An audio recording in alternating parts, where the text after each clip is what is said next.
I used to be a proud pauper. All I wanted was Kevin's love. But after he blacklisted me once, I learned my lesson and obediently accepted the resources he offered. I just didn't love him anymore. Later, when he was hospitalized after a car accident, I had just returned from Fashion Week abroad and went straight into filming. By the time he recovered and was discharged, he pinned me against the door frame, eyes red with emotion. I got into a car accident. I looked at him with confused eyes, staying silent. He clenched his teeth, his voice filled with unhidden grievance. Not even once did you come to see me. Chapter 1. I always knew Kevin and I came from different worlds. I kept telling myself I didn't need the resources he gave me. To me, we were just a normal couple. He was my boyfriend. I was his girlfriend. I liked him. He liked me. But in the end, he was the one who personally tore apart that illusion. On the 10th day after Kevin had me blacklisted, my agent Monica knocked on my door again, furious and fed up with me. When I opened the door, she was about to scold me, but froze when she saw how haggard I looked. Then she shut her eyes and walked in with a sigh. Selena, can't you see it now? You and Kevin don't belong in the same universe. Do you know who he is? He's the CEO of the entire corporation, and you're a celebrity with no background. She plopped down heavily on the couch, trying to reason with me. I listened blankly,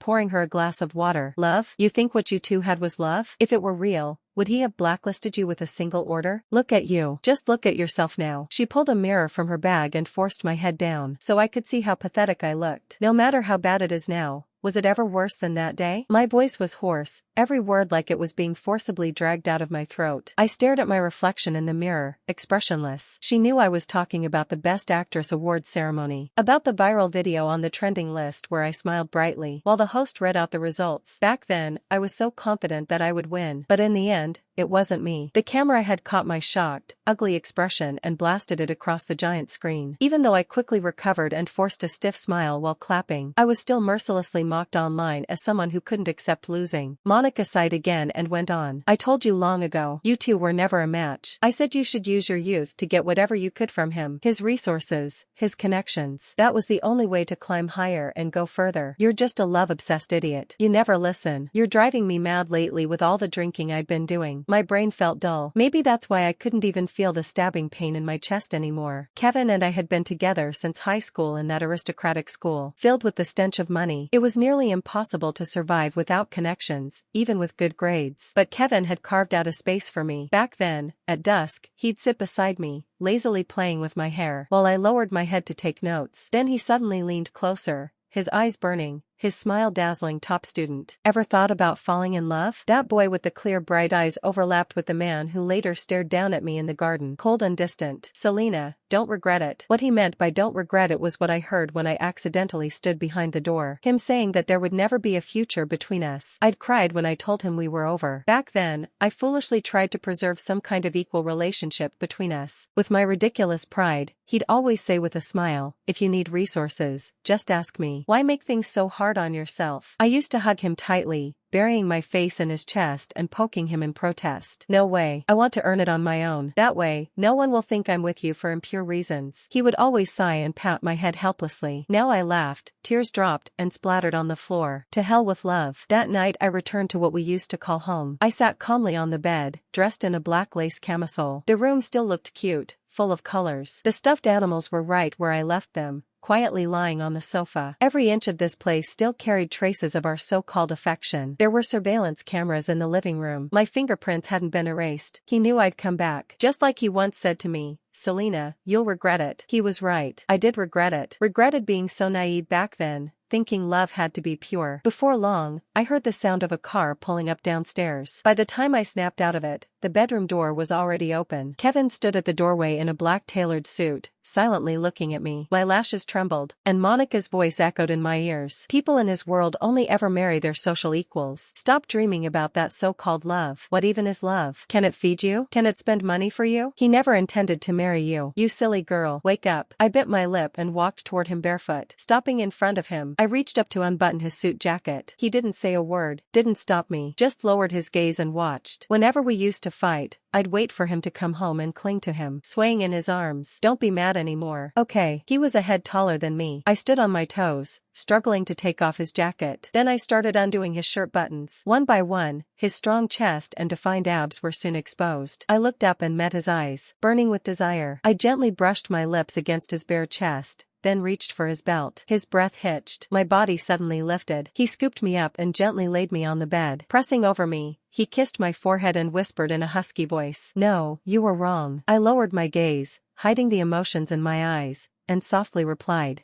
Maybe it was that obedient tone of mine that pleased him. He grabbed my hand and placed it on his belt. Feeling the cold metal, he bit my earlobe and whispered, his Adam's apple rolling. Undo it. Chapter 2. Once everything calmed down, I lay there listening to the man's steady breathing beside me. Eyes open, I stared at the dark ceiling, then gently moved his arm off me. Finally, I shut my eyes tight. My first job after returning was an S+ level historical fantasy mega production. I sat in the RV reading the script. I couldn't help but think, what was I being so proud about before? Back then, I always refused to please Kevin, refused to ask him for resources. Even in my rookie days with no connections, bouncing between sets just to land tiny roles, I never thought of asking him for help. I fantasized that maybe one day if I had a breakout drama and rose to stardom, his family would finally see me differently. But I'd forgotten, people from wealthy families will always see me as just an actress. No matter how famous, I'd still just be a performer in their eyes. I was just a broke girl pretending to be noble. The first snow of the year came early in North City. I sat under the set tent, hugging a hand warmer, going over the script. Suddenly, Monica gasped, "Selena, look over there." I looked in the direction she pointed. Kevin in a black overcoat was walking toward me through the snow. The moment I saw him, I buried the indifference in my eyes and replaced it with a look of joy. I stood and ran to him. He opened his arms and hugged me tightly, smiling. I looked up, voice soft and sweet. "Didn't you say you wouldn't be back until tomorrow?" He brushed the snow from my hair and kissed the corner of my lips. "Wanted to surprise you." I just smiled and said nothing. After a while, he told me, "I'm taking you out tonight." I pulled away from his arms and said, "But usually my shoots go until midnight. And with this snowfall lately, every crew is before I could finish." He pinched my cheek. I already talked to the director for a second. My mouth hung open, unable to form words. Then I smiled and nodded. "Okay, whatever you say." That night, we went to a private room. Everyone there looked familiar. People I'd met in high school, childhood friends who grew up with Kevin. Back then, I had tried everything to earn their approval,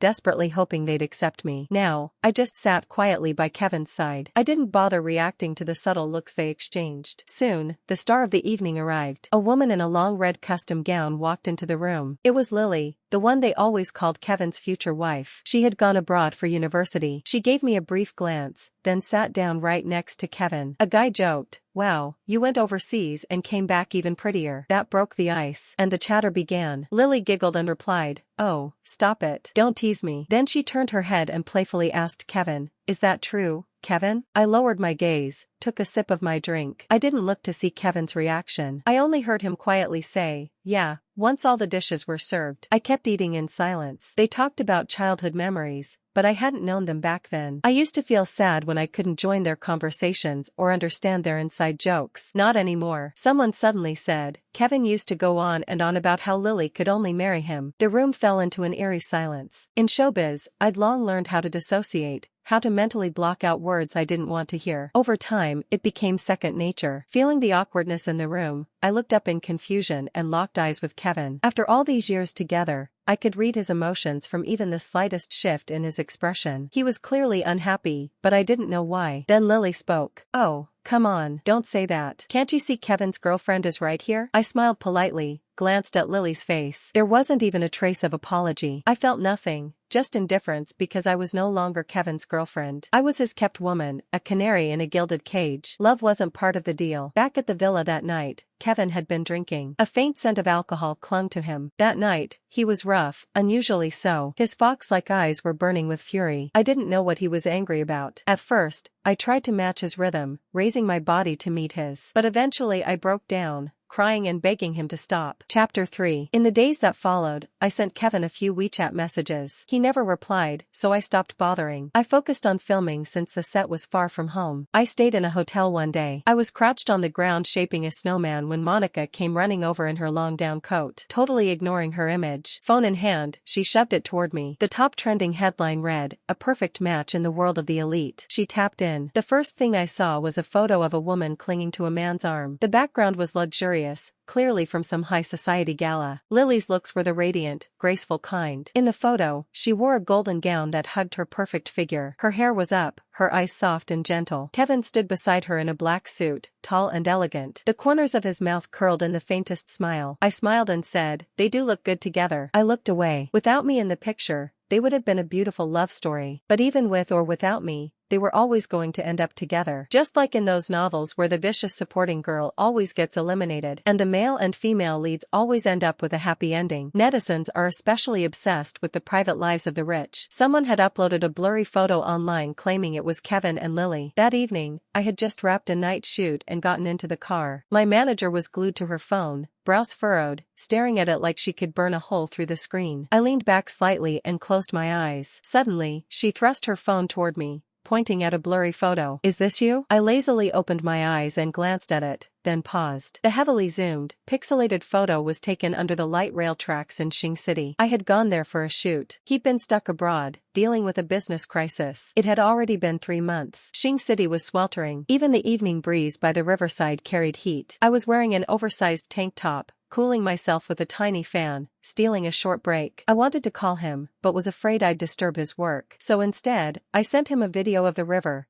telling him how beautiful it looked and how much fun it was here. I sat on a plastic stool, head down, reading my script, sipping on cold milk tea. Suddenly, a shadow fell over the page. I looked up, puzzled. Kevin stood there in a black t-shirt, smiling down at me, the breeze ruffling his slightly wavy hair. At that moment, the train roared past overhead. I jumped up and hugged him. "You're back? I thought you said you need more time." He held my waist with one arm, pressed his forehead against mine, smiling. "Didn't someone say she wanted to use magic to bring me back?" Well, magic worked. My ears turned red at that, but I really had missed him. I bit my lip, eyes sparkling with joy, and motioned for him to lower his head. He chuckled and leaned down obediently. I smiled and asked, "Did you miss me?" He nodded with a grin. "Yeah." Hearing that, my eyes curved like crescents and I kissed the corner of his lips. That blurry photo captured that exact moment. A random bystander must have snapped a shot of the train and we just happened to be under it. "Yeah," I replied softly and turned to look out the window. Outside, the city glowed. Neon lights and traffic reflections danced across the glass. From 17 to 26, I truly believed we'd make it, that we'd get married and have a child. But while I was dreaming about our future, Kevin had already calculated the cost and concluded marrying me wasn't worth it. Chapter 4. That day, Kevin and Lily were trending again. The headline read, "CEO spends $3 million to please his goddess." I had just wrapped filming and returned to the villa after showering. I went to bed. When I woke up, the sky outside was completely dark. I didn't know when Kevin had returned, but he was holding me in his sleep. He slept lightly when I shifted slightly. His arm tightened around my waist. His chest pressed against my back and he spoke in a husky voice. "Awake."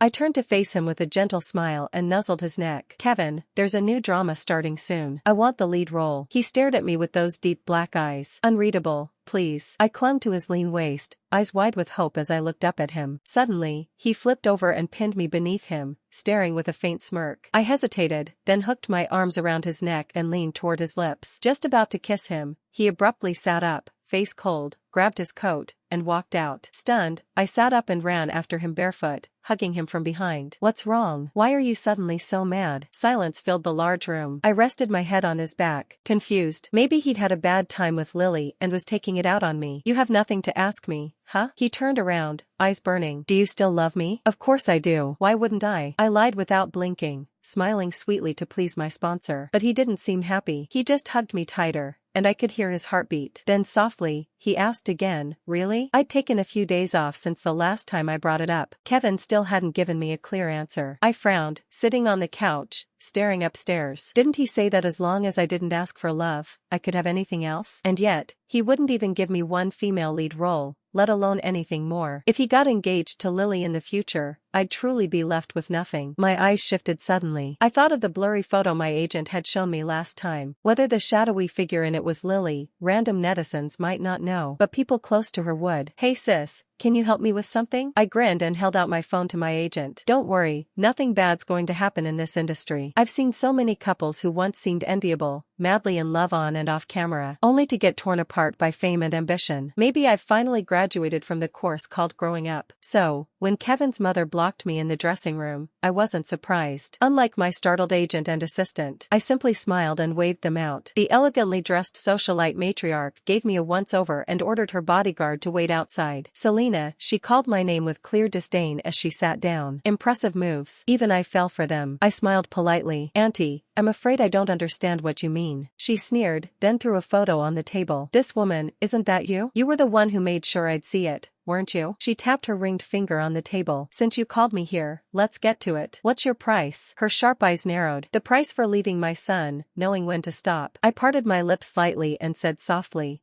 I want every top-tier resource that can push me to a list. The room fell silent. She stared coldly, smiling without warmth. You really believe I couldn't erase Selena from the industry by tomorrow? I do, I replied, lips painted in red, smiling. But Kevin wouldn't. He likes me. We've been together since we were 17. No matter what happens, he'd never leave me stranded. Her expression darkened. After a moment, she said coldly, I'll agree, but only if you do something for me in return. I replied without hesitation. All right, you don't even want to know what it is. I tilted my head. Isn't it to help you get Kevin and Lily together? She looked surprised at how quickly I said it, then chuckled. It's refreshing to talk to someone smart. She picked up her handbag with elegance. I'll wait for good news. The Fashion Week flight the day after tomorrow won't wait. I curved my lips. Safe travels, madam. Compared to a woman who only wants love, a woman who wants power and benefits is much more reassuring to someone like her. Chapter 5. Maybe even fate was on my side because today Kevin's long-lost brother-like friend returned from overseas. Sam, the one who had chased a girl all the way abroad, then stayed to finish his master's and PhD, was finally back. By the time I arrived, most of the guests had already left. Kevin was lying on the sofa, eyes half shut, cheeks slightly flushed from drinking. Sam stood by the floor-to-ceiling window, speaking on the phone. Yeah, it's almost done. I'll be home soon. From the sound of it, things had gone well for him. When he hung up and turned around, he adjusted his rimless glasses and smiled. Long time no see, sis-in-law. I walked over to Kevin and smiled lightly. Long time indeed. Are you planning to settle back here? Yeah, my parents haven't been doing too well these past few years. It's easier to take care of him here. Then he added, don't blame Kevin. He only drank a little because I just got back. Back then, I used to hate it when Kevin drank. Every time he did, I got mad eventually. He just stopped drinking altogether. Judging by Sam's tone, he had no idea what had happened between us. But after tonight, he would. He helped me carry Kevin out. I smiled. It's normal for old friends to drink after such a long time. Oh, right. Doesn't he have a private suite here? Better move him there. I'm afraid he might get sick and throw up in the car. This 5-star hotel belonged to Kevin's company. He had his own reserved suite here. All right. We finally got Kevin into bed. I smiled and thanked Sam. After he left, I came back and sat on the edge of the bed, silently, looking at Kevin as he lay there outside the huge glass window. The city lights flickered in the darkness. The room was quiet. All I could hear was Kevin's steady breathing. His eyes were tightly shut, hair tousled against his forehead. He looked unusually gentle in sleep. I lowered my eyes and smiled faintly. I wonder what would the 17-year-old Selena and Kevin think if they saw us now. Silence answered me. Still, I kept talking to myself. They'd probably be devastated. After all, I slowly panned the camera to his sleeping face. It really did seem like we loved each other once. But Kevin, remember, you're the one who gave up on us first. Everything I'm doing now is just to make sure those 9 years of my youth don't look like a joke. I stood up to leave, but just as I turned, Kevin stirred and murmured my name, uneasy in his sleep. Selena. I looked at him coldly, then reached for the matching couple ring we'd bought in college, slipped it off, and tossed it into the trash can. I walked toward the door. My hand paused briefly on the handle. Then I flung it open. Outside stood Lily, wearing the smile of someone who thinks they've won. Her makeup was flawless, and her lips curled smugly. Selena, didn't I tell you you two were never going to make it? Back in high school, when she found out I was dating Kevin, she hadn't gotten angry. Instead, she just looked down at me with utter disdain and certainty. Selena, you guys will never last. Teenage love burns bright and recklessly. I never took her words to heart back then, but now I had to admit, Lily was right. In our youth, the gap between social classes hadn't felt so visible. But once you enter society, once you see those towering skyscrapers rising before you,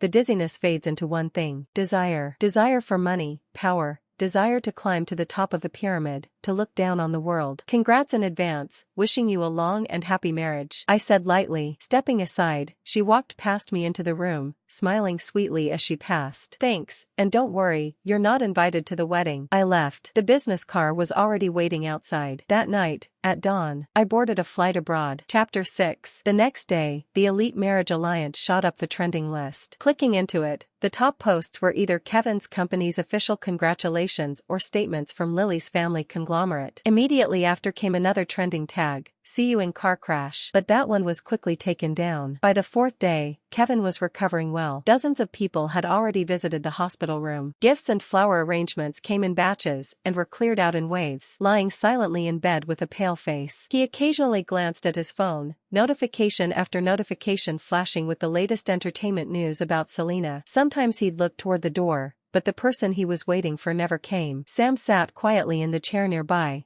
sighing subtly after texting his wife that he'd be home late. He slipped his phone into his pocket. He still clearly remembered that night, how stunned he was when Kevin called him to rush to the hotel. How both families were there busy discussing engagement plans. How it was Lily, not Selena, lying in Kevin's suite with tear-filled eyes. He froze for a moment but quickly understood. Selena had personally arranged for Lily to end up in Kevin's bed. Even Sam could guess that much, let alone Kevin. What he couldn't figure out was why. From what he remembered, Kevin and Selena had truly loved each other. The way they looked at one another was full of genuine feeling. How had it all collapsed like this? He remembered how Kevin, eyes red, had made a call, then gone utterly silent, picked up his keys, and stormed off. By the time Sam followed, all he could see was Kevin speeding down the road toward the airport. Kevin had called Selena's phone countless times, and the last time she finally picked up, but she said nothing. Kevin, eyes bloodshot, shouted into the phone, "Selena, you set me up. How could you do this to me? You put another woman in my bed." His hands trembled on the steering wheel. When that call came through, I was already wearing the custom couture gown from the brand and sitting in the luxury car they'd arranged. This was a level of treatment I had never received before. My manager frowned and shook her head, gesturing for me not to provoke Kevin. She feared he'd blacklist me again, but I knew he wouldn't. I'd never be blacklisted again. My voice was soft, gentle. "Kevin, you said you'd never marry me, so I helped you marry the one you wanted. Shouldn't you be happy?" I really didn't get it. Wasn't this the outcome he wanted? There was a long silence before his voice came through, hoarse and choked. "Can we talk? Please let me come to you. Just talk to me." You can't do this to me." I gave a quiet laugh. "Kevin, what is there left to talk about?" "There's nothing. What I did was for your sake. You should be thanking me, not blaming me." "Don't come. I'm hanging up because between us there could never be a real future." The moment Kevin slammed into the guardrail, his mind flashed through countless memories. And at the very end, he saw their first meeting. That time, Selena had been tricked into the equipment room, locked in from the outside. Kevin had been in the back of the room and heard the door slam shut. Annoyed, he pulled out his phone to message someone to come unlock it. Then he saw her. Selena didn't cry or panic. She just found a spot near the window where some light filtered through. Calmly, she sat down and pulled out a vocabulary book from her pocket to study. Kevin had been watching her with crossed arms, thinking she was oddly composed until a rustling sound startled him. Looking down, his soul nearly left his body. A few dark rats were sniffing their way toward him. Selena looked up at the noise, her eyes dewy and puzzled. She clearly didn't expect anyone else to be there. He panicked but then heard her softly say, "Don't be scared. Just be careful. They bite." Kevin had thought she was joking,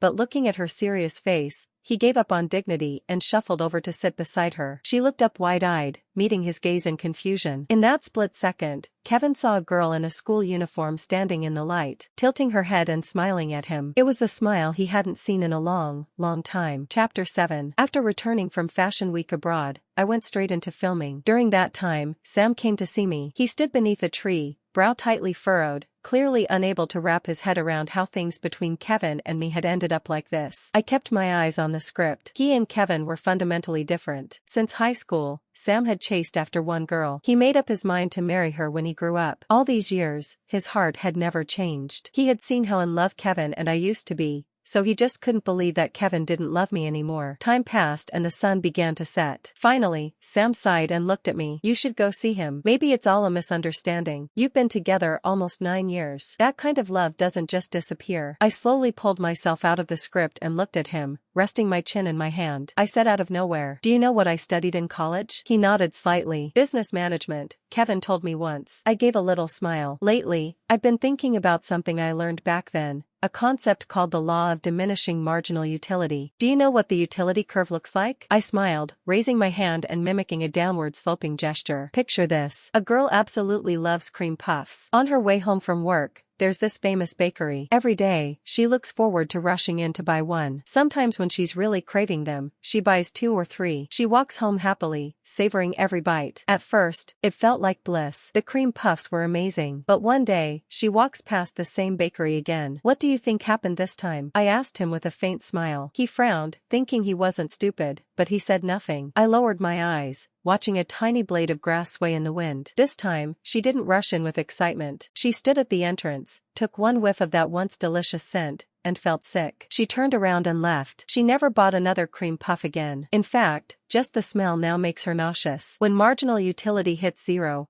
any added consumption not only fails to bring more joy, it actually takes joy away. Back then, I memorized that curve just to pass a closed book exam. Years later, I realized what they taught us for economics also applies to love. The filming location was in the mountains. A gentle breeze blew, quiet and calm. After a long silence, Sam eventually walked away. I watched his figure disappear into the distance, then quietly turned my gaze back. Just then, the director called for me. I picked up my script and headed over. Maybe it was coincidence, maybe not, but the shoot was happening at Cheong Mountain. The first time I filmed here, I was just an anonymous extra playing a handmaid accompanying the female lead to pray at a temple. Now, I was the lead. The entire show rested on my shoulders. After a take where the wind kicked up dust and dirt, I turned slightly and in the haze. Kevin was there wearing a white shirt, just having come from work. He smiled and poked at the fake bruises on my face. Hey, don't mess up your battle makeup. The director will scold you. He squinted his eyes and smirked. If he doesn't pick you as the female lead with acting like that, he's got no taste. I quickly slapped a hand over his mouth, eyes wide. Are you trying to get me killed? Okay,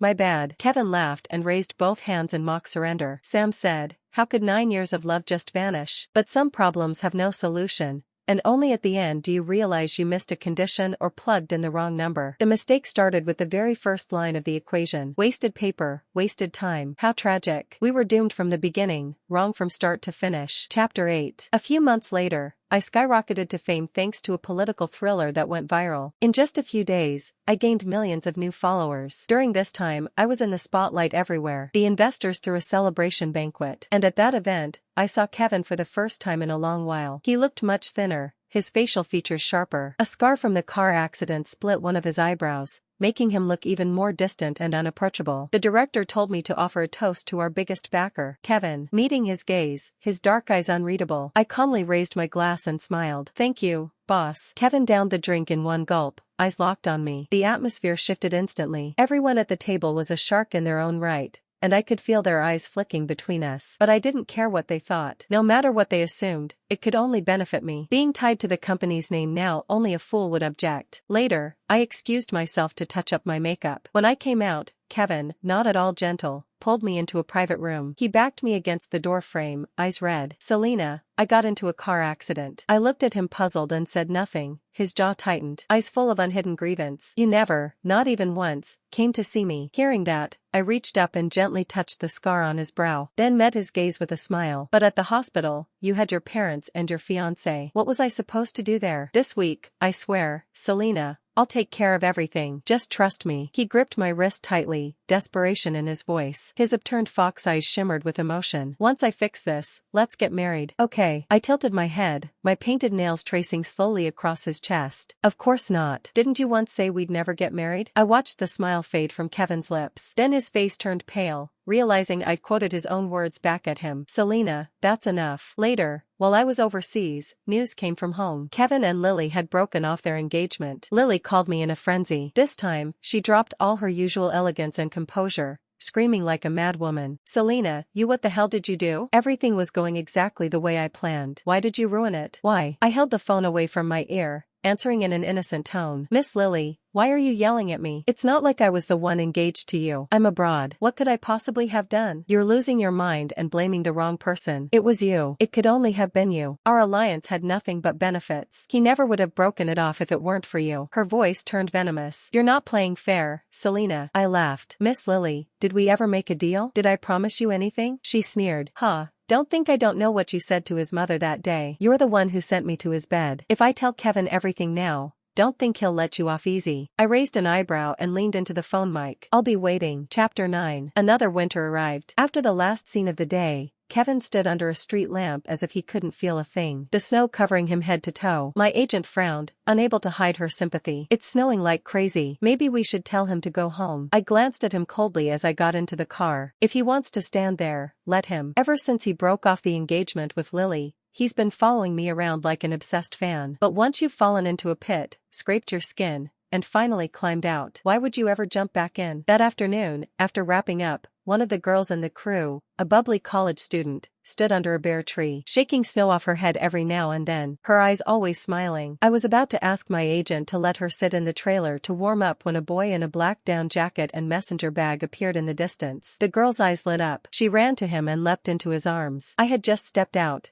and the path was nearly empty. The boy held her tight, his eyes full of concern. Why wait here for me? What if you catch a cold? The girl giggled. I was scared you wouldn't find me. I missed you so much. You were gone so long for the competition. I just wanted to see you right away. All right, I'll take you for a hot pot. The boy laughed, kissed her lips, and tucked her hands into his coat pockets. The dim streetlight stretched their intertwined shadows. My eyes followed them involuntarily. That age is so beautiful. Selena, can we start over? Kevin's voice came from behind me. It was hoarse with a trace of a cold. His eyes were red. I looked up at the starless sky and blinked slowly. I hope this is the last time I have to say it. Don't come back. I really don't love you anymore. All my feelings for you died that night. In the 10 days after you blacklisted me, wrapped in my coat, I stared at him, expressionless, as I stated a fact. Kevin's lips were pale. His eyes turned misty as he looked longingly at the couple disappearing down the road. We used to be like them, too. I'm sorry, Selena. He forced a smile, took a few deep breaths of icy air, and shook his head bitterly. I think I forgot. The reason I first joined the company was for our future. I fought to gain control of the family business. Even if my parents opposed us, it wouldn't matter. I was always going to marry you. That was my belief when I was 20. But somewhere along the way, I don't know what happened. Sitting in that position, I started to think marrying you wouldn't bring me any benefit. I told myself I should marry someone from a proper family, someone who could elevate the company. Then one day, I realized you didn't love me anymore. You said you did just to keep me happy, but your eyes no longer sparkled. But how could you not love me, Selena? His voice cracked into a laugh as a single tear slid down his cheek. How could we ever stop loving each other? Snow fell again, heavier this time, filling the sky. I turned and walked away. We met in a scorching summer. Fell in love at 17. Young, naive, and burning with passion. That love reached its peak the summer we both received the same college admission letter. But unfortunately before the next summer came, we'd already lost our way. We part in this winter. No more meetings. No need for goodbyes on high school math tests. Multiple choice questions sometimes say if you're only certain one answer is correct, only select that one. It's the optimal strategy. But many people get greedy. They mark a few extra options, hoping they might be right, too. If they guess right, they get 5 points. If they're wrong, they get 0. Gamblers always believe in what if. What if? I'm just that lucky. On the ride back, my chest felt like it had been sliced open. Cold air rushed in from every direction. What a pity. I wasn't the lucky one. Then again, maybe I